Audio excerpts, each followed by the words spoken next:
Alien Mercenaries' Destiny. Book 4 in the Lothar Mercenaries, Warborne series. Written by Mina Carter.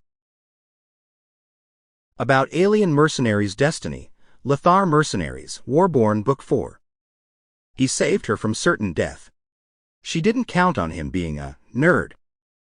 A Tarviisan pit fighter forced to fight for survival her entire life, Zadaenae is sure she's about to breathe her last when she's cornered during a breakout.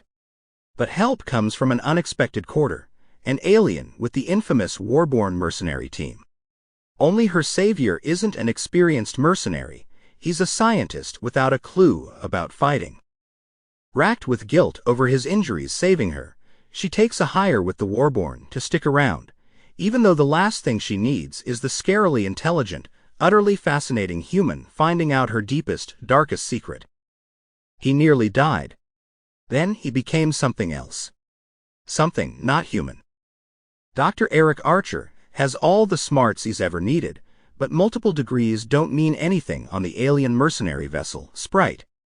Instead of working in a lab, he's had a crash course in battlefield tactics, field-stripping alien rifles and shooting, just to stay alive and earn his place among the lethal aliens.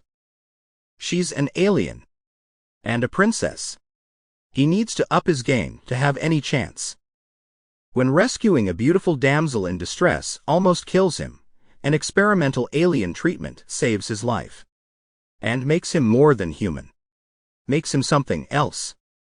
Forced to deal with more new muscles than he knows what to do with, plus hormones and instincts no human has ever encountered before, Eric must navigate his new abilities and prove to alien princess Zadaenae he's the only man she'll ever need.